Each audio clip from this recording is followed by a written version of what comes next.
Colon cancer is one of the more common cancers that we find in the human body. And one of the things about colon cancer that a lot of people don't know is colon cancer is preventable. And in fact, it's one of the few cancers that we're able to do something about and stop before it happens. That's a powerful statement because prevention means it never happened. You see, colon cancer starts as a polyp, and all colon cancers begin as little bitty tumors in the body that are benign. They're not cancer yet. It takes about 10 years for that polyp to become cancer. So when we do a colonoscopy, we're not looking for cancer. One of the big misconceptions I see from my patients is they think that we're doing a colonoscopy looking for cancer. In fact, they're very afraid that we're going to find cancer. But the truth is, we're actually looking for very small polyps. Because if you get a colonoscopy and you have a small polyp, we remove it. It takes about 5 seconds to remove a polyp. And that is the difference in somebody going from in their life developing a potentially fatal cancer, or they simply take out the polyp and go about their business. The procedure itself only takes about 15 minutes. The prep for it has changed over the years. In fact, now what we used to do was a prescription prep, and it was that gallon of terrible tasting, thick, salty solution that you had to drink. And today it's nothing like that. In fact, our patients here, we give them 2 bottles of Gatorade and an over-the-counter laxative. They mix it together, put it in the fridge one night, drink it, and come in the next day and have their colonoscopy.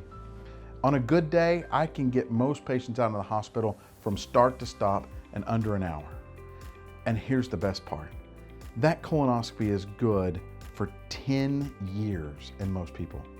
In fact, if you start doing colonoscopies when you're supposed to at age 45, in theory, we only do them to age 85. So you're only going to need 5 colonoscopies in your lifetime if you don't have any polyps. What happens if you have polyps? People that have polyps need them more frequently, but thank goodness that we find them, because that's what finds the population of people who are really at high risk of getting cancer. One of the analogies I use with my patients is, could you imagine being told that the brakes in your car were bad 5 minutes before the accident or 5 minutes after the accident? That's the difference in finding out that you've got a polyp versus finding out that you didn't get your colonoscopy and it turns into cancer. So in a few people, we actually find polyps. In fact, in my given week, I'll find about 5 to 7 people that will actually have polyps.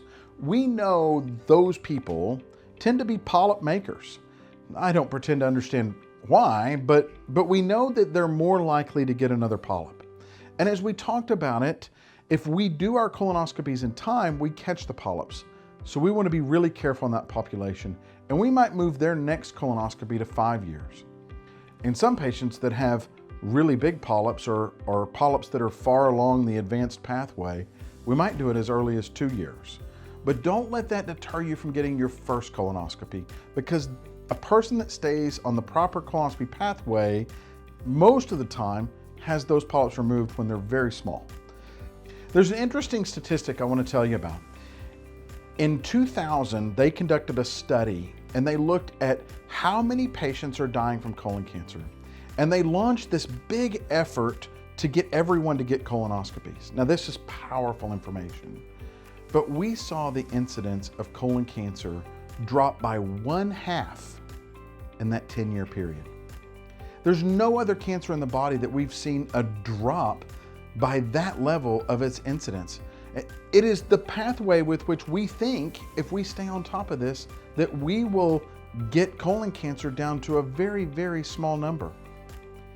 If we had the same prevention ability for breast cancer as we do for colon cancer, oh my goodness, can you imagine the difference that would make in women's health? We're not there yet, and we hope we will be someday, but for right now, we want to take advantage of every opportunity to stop the colon cancer before it happens. One of the questions I get from my patients are, what symptoms would I look for if I had colon cancer? And my response is simple. Colon cancer really doesn't have a lot of symptoms. In fact, the books would say they don't have any. You see, Cancers themselves don't generally have nerve endings, and particularly ones in the colon. So these tumors grow and grow and grow, and honestly, by the time that they develop symptoms, many times the horse is out of the barn, and our number of options are limited in what we can do about it. If we would just get screening examinations, the repair is easy and fast and outpatient, and people walk home and don't think about it again for several more years. So I would encourage you not to wait and look for symptoms. Get the screening test and get the peace of mind that saves you from having to worry about it for almost a decade. My mom called the other day about when she should get her next colonoscopy. And I found out after just a few minutes of conversation that she had a lot of unanswered questions about why we do colonoscopies and what the benefit is. My mom is a school teacher, and she's a very bright lady. And so when I realized that she didn't have simple answers to the questions, that we're not doing a good job teaching the public. So that's what I want to convey here, is how important it is to get the screening test. It may save your life.